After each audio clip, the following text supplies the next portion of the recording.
Hi guys, what's up? Welcome back to the AFCON recap. Today I'll be letting you guys know who went home and how did they get home. How did they get home? That's the something that we should be talking about today. So I am here to give you guys on those stuff. So behind me is some of the goals, the dramatic goals that some of the teams have managed to score. And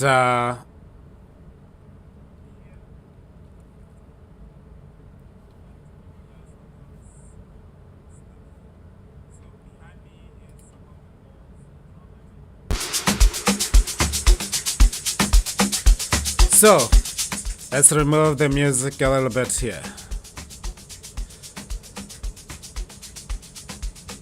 So what happened in the round of 16 2025 AFCON in Morocco? So many drama. We saw Tunisia drawing with Mali. It was very dramatic game. Tunisia in the very last minute, really, they considered a penalty, and Mali took that chance and scored. This is one of the moments where they were protesting about the penalty. So Mali scored that penalty, which teams ended up going to extra time and then eventually going to penalty shootout, which Tunisia ended up losing in the penalty shootout. Many other teams, I think, they saw this game and they were like, you know what? Maybe we shouldn't do this. Maybe we shouldn't let this team take us through the penalty. So elite teams like Egypt and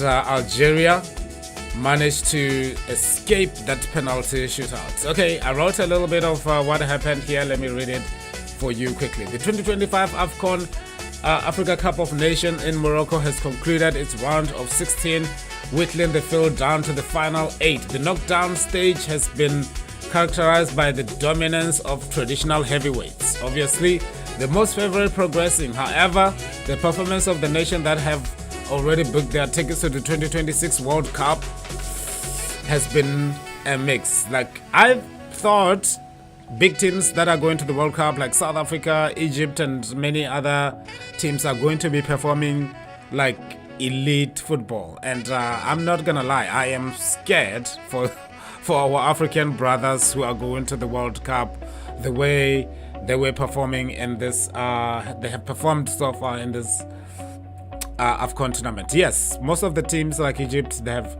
Morocco, they are now going to the semi-finals or the quarterfinals, but it wasn't pretty. Anyway, so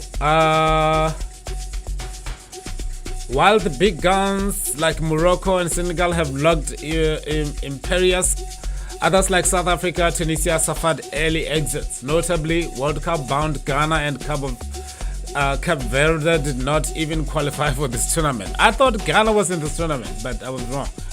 Round of 16 recap, here we go. The first round of 16 knockout saw a mix of comfortable victories and tense extra time battles. Nigeria thrashed Mozambique 4-0. The most dominant performance of the round, Victor Osimhen scored twice as the Super Eagle crushed Mozambique to send a warning shot to the rest of the continent.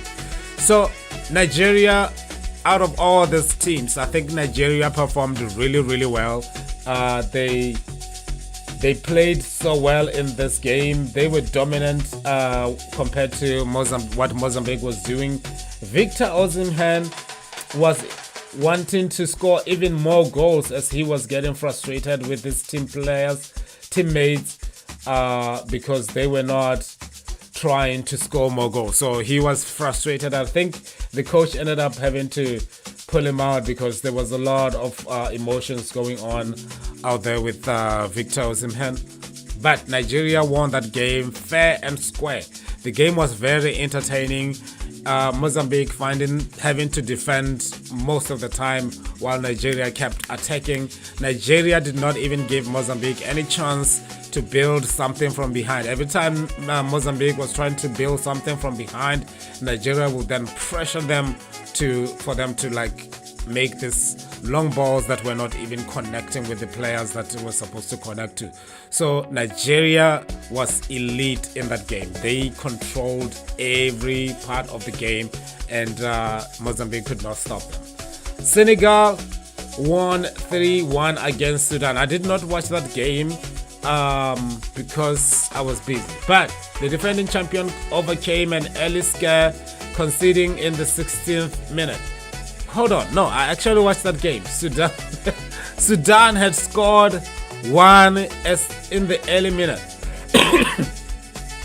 Within 6 minutes, Sudan had scored. I remember that game. I was like excited because I thought Sudan was gonna eliminate Senegal, but Senegal outperformed them. They came back, and even when they were a goal behind, you can tell that they are more relaxed on the ball.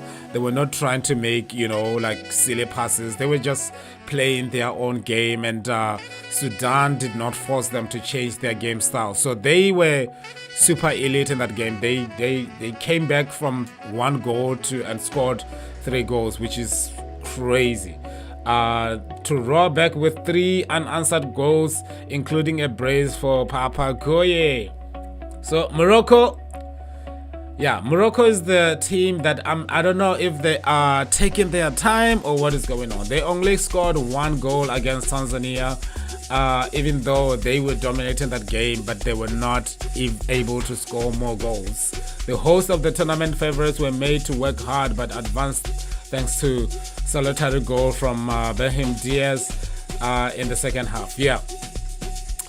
I'm not gonna lie, most of the goals that have been scored by these big teams are like impossible to stop. Like, these guys are scoring goals that no goalkeeper is able to stop, and they score them especially in the second half. I think big teams like Egypt, Algeria, Morocco, and Senegal and Nigeria, they're scoring impossible goals that goalkeepers are not able to get to, which is pretty admirable. But Tanzania had held Morocco to a goalless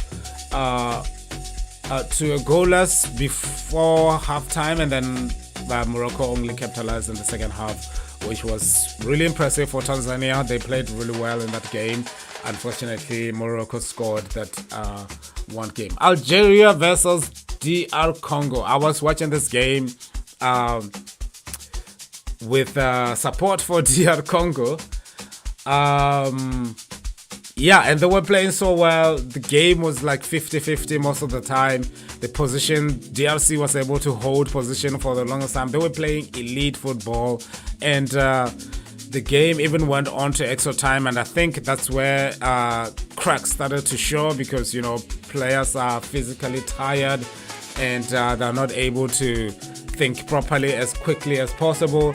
The Algerian goal that got scored was impossible to stop. It was like one of those goals that the goalkeeper cannot get to on time before the goal passes him. So that was the goal for Algeria. It seemed like it wasn't gonna go into the score, and it just hit the top bar and got on there. So Algeria and DR Congo were matching 50-50. This is the game that I thought it was going to go to the penalty. I was actually waiting for the referee to go to the penalty. It was only in the second half, I think, that Algeria managed to score. Second half of extra time, that Algeria pulled one back, and at that time it was very late for DR Congo to do anything. It was super late in the game, and the game had already gone far too long, so players were super tired to even try to run and create chances. So at that time I knew DRC was going home. So tightly contested tactical battle that went to extra time, with Algeria snatching in the 119th minute winner to eliminate the World Cup playoff-bound Leopards. So DRC still has a chance to go to the World Cup, and the way they were playing, it's really encouraging. I think they might end up going to the World Cup. I hope that they do. It's just their game was so they were playing so well. They just did not manage to score. And I think if their coaches can work on, I don't know, finding a way to score. It's just that they were creating so many chances that they were not taken. And Algeria managed to stay strong until the 119th minute when they scored that goal. Cameroon and South Africa. Yeah, this was a tough one for me because I was supporting South Africa. And for a moment, it seemed like South Africa was going to do a bit of damage to Cameroon. They were not letting Cameroon play their game. South Africa was dominating that game the entire time. Even when they were 2 goals behind, South Africa was still dominating the game. Even if you can look at the stats, you can see that South Africa, for the most part of the game, they were holding the ball. They were able to pass quickly. They are not able to score. That's the problem. South Africa could not score. I don't know what's happening with the players, but the coach and everything. I know that a lot of people say that a lot of South Africans are frustrated with their coach and stuff like that. And I think South Africa, if they can play like this at the World Cup, they'll be able to go far. They just need to score. The coach, and I think it's too late to change anything right now before going to the World Cup. They just have to find who is gonna be able to score these goals. You know what I mean? So I think South Africa played well against Cameroon. It's just that Cameroon managed to score, and South Africa missed so many chances, especially in the first half. South Africa was missing so many easy chances that they should have taken, and they would have won that game, but they just are not good at finishing those balls. But yeah, Cameroon, I know if you're Cameroonian and you're watching this, you know that you dodged a bullet there, which raises more questions on what's going to happen to Cameroon going forward to the quarterfinals. So we'll see. We'll be watching that one. In the heavyweight class, the round, Indomitable Lions knocked out World Cup-bound South Africa in regulation time. Mali won and Tunisia won. They went on to penalties. This is the game that, it was crazy dramatic. After a gritty draw, Mali goalkeeper Djibril Dira was the hero of the penalty shootout, eliminating Tunisia. So Mali and Tunisia managed to stay one. Tunisia scored 1 goal and they were trying to protect it for the longest time, and they made a mistake in the very almost last minute of the game, and Mali managed to score that penalty, which meant the game had to go on to extra time, and then extra time eventually they went on to penalty. So Mali's goalkeeper, every eyes and every pressure was now on the goalkeepers, and the Malian goalkeeper came on top. Egypt only scoring 2 of their penalties, while Mali scored 3 of their penalties. So Egypt and Benin. Yeah, this is one of the games that was very painful to watch. I think Benin played really well in that game. They were able to go toe to toe with Egypt. They just slowed down, especially at the extra time, and that's when Egypt managed to capitalize. The Pharaohs needed extra time to bypass a stubborn Benin side, keeping their hopes of the 8th title alive. So Egypt was not playing so well. I'm not gonna lie, Egypt was not playing so well. Benin was holding them accountable most of the time. They got really lucky on that one and scored 2 goals in order to get to the quarterfinals. So we'll see what's going to happen. I feel like Egypt did not show that they are very strong contenders compared to Nigeria and other teams like Cameroon. So I don't know what's going to happen in the next game. So we are going to Côte d'Ivoire and Burkina Faso. I was watching this game, and I know politically Burkina Faso is not one of my favorites, but football wise I was supporting Burkina Faso. I think maybe because they are the underdogs, I tend to favor the underdogs most of the time. So Burkina Faso, in the early stages, they were not careful at all. They were trying to go and score early goal, But Côte d'Ivoire Côte d'Ivoire was very ruthless on this one. They could have scored more goals. Obviously, Côte d'Ivoire could have scored more goals. As much as Burkina Faso started attacking in the early stage of the game, Côte d'Ivoire did not show any sign of frustration or anything. It's like a team playing knowing that they were going to score or they were going to win the game. Côte d'Ivoire, they were very relaxed on the ball. They were able to hold the ball. They were able to pass the ball nicely, and they were able to connect long balls, short passes, long passes. They were able to use the left side flank, the right side flank, the middle flank, everywhere they could get and penetrate Burkina Faso, and I think they were very elite. They are one of the teams. They played like the defending champions that they are, and it really showed that, you know, Côte d'Ivoire is one of the elite teams in this tournament. So I don't know, I think they might still win this for the second time, which will be super crazy. So the strong performers qualified for quarterfinals. These teams have justified their World Cup status by reaching the last 8. Morocco, host nation, they are still under pressure. It's a really pressure cook to be the host nation and to be an elite team like Morocco. So, I mean, had they been solid, if not explosive, relying on discipline, defense, and star quality in attack.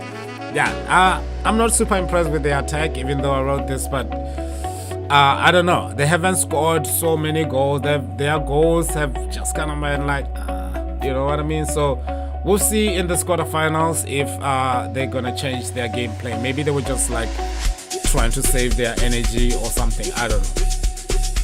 Senegal, defending champions, look the most complete team, recovering well from setbacks and scoring freely. So yeah, Senegal, they are playing so well. I mean, there's still questionable things here and there. I think they get tired, especially towards the end of the game, and they're playing teams like North African teams. I think they are going to be punished very late in the game, and it will be very difficult for them to come back. Because teams like Algeria and Egypt and Morocco, they are able to stay. They are able to save their energy for some reason, and in the late stage of the game, they are able to pick up the pace and connect those long passes, and they are able to score like that. That's how the second goal of Egypt came about. Algeria remaining perfect through the group stages and shot great to win in extra time against a fellow World Cup hopeful DRC. Yeah, so Algeria is one of the teams that have had a perfect clean slate, even though DRC managed to force them to play up until the extra time, but Algeria has been playing so good in this game. So yeah, we don't know, but they haven't scored so many goals, so I don't know if they are able to if they are playing with a very competitive team, will they be able to score any goals at all? Egypt struggled slightly against lower ranked opposition Benin, but found a way to win a hallmark of their tournament history. Yeah, so Egypt struggled in that game, so we don't know what's going to happen in the quarterfinals. Côte d'Ivoire picking up the right time and win 3 demolition. And Côte d'Ivoire and Nigeria, I think they are the two teams that won dominantly. Like they showed dominance, they showed experience, they were fast paced, and they were still hungry to score more goals. Like I said, Victor Osimhen, I think, got substituted because he was trying to, like, you know, he was arguing with his teammates like, yo guys, come on, let's go. So that was let's see who got eliminated. South Africa eliminated in the round of 16. A major disappointment given in their qualifier. They were outmatched by Cameroon. Tunisia eliminated in the round of 16, failed to break down Mali and lost the lottery of penalties. DRC eliminated as well, faced a tough draw against Algeria and lost in their dying minutes of extra time. That was very painful. The absentees, despite qualifying for the World Cup, these teams failed to even reach the AFCON 2025 finals, raising questions about their consistency. Ghana. Why did Ghana fail to qualify for the tournament? I guess it's going to be tough. But looking at them going to the World Cup, I don't know. If they cannot qualify for the AFCON, it's going to be very difficult at the World Cup. Cape Verde is going to be a tough one for them at the World Cup. We'll see. Failed to qualify for the tournament entirely. So they didn't even attempt to get to the tournament this time around. So let's see the upcoming quarterfinal fixtures. The road to the trophy is now set with 4 blockbusters match up. Mali is going to be playing Senegal. West African Derby, Senegal attack versus Mali's defense. We're gonna see now.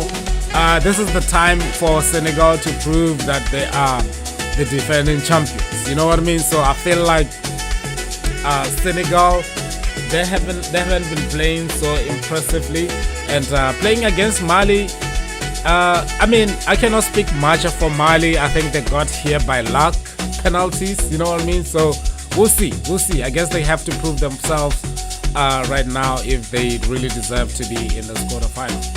Cameroon versus Morocco. The hosts face their toughest test yet against Indomitable Lions. So this is going to be a tough one for Morocco. I'm not gonna lie. Cameroon, they are very motivated. Even though they were dominated by South Africa in this game, I think Morocco could still win, but they are going to be a very, very tough contenders for Morocco so far. I think every Moroccan has to be at the stadium to support their team so that the boys are motivated to score.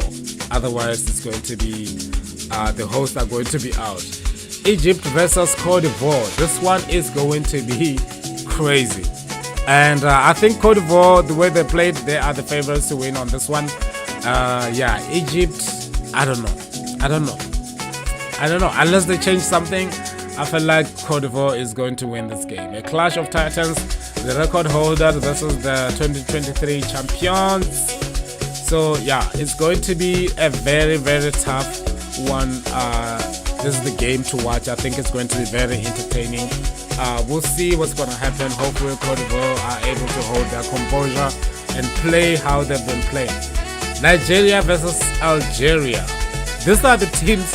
Funny enough, in the group stages, Nigeria and Algeria managed to win all their games. So I think this is the moment of truth. The most anticipated tie, the tournament best attack Nigeria versus the most balanced side Algeria. So Nigeria, they are physically strong when compared to many African teams. When it comes to physique, they are very strong. And also the psychology of going forward with Victor Osimhen. Is he gonna score? Is he gonna pass? What is he gonna do? So they are very unpredictable, Nigeria, and I think Algeria might find themselves in a very difficult position. But Algeria, they scored an impossible goal against DRC, so I think we might end up seeing, a late upset. I feel like if Algeria can manage to hold Nigeria up until like very late in the game, I think Nigeria might find themselves in trouble, because Algeria, they are very, very sneaky when it comes to their goals. They can score goals that are very, very impossible to stop. So that's the problem there. While Nigeria has logged arguably the best team in the tournament so far, Nigeria has been the best. Okay, they did not qualify for the 2026 World Cup, making their AFCON performance a massive statement of redemption. Yeah, I think maybe that's what they are doing. Nigeria have been playing so well, and I think they are trying to just cement their status in the continent. That, you know what, even though we are not going to the World Cup, do not think that we are sleeping on it. So they've been playing so well, and I wish they were going to the World Cup. Just the way they are playing, I think they are one team that could have made a difference for Africa at the World Cup, but unfortunately they are not going. So yeah, that's it for the World Cup connection with the AFCON. That's the recap of the day. What do you guys think? Do you guys think that these teams that are going to the quarterfinals deserve to be there? Or do you think some of them just got lucky and we are going to see them getting embarrassed at the quarterfinals? Thank you so much for watching this. Please, if you're here for the first time, hit that subscribe button, hit that notification bell too so you don't miss any of the uploads on this channel. And join us here on Friday as we'll be watching the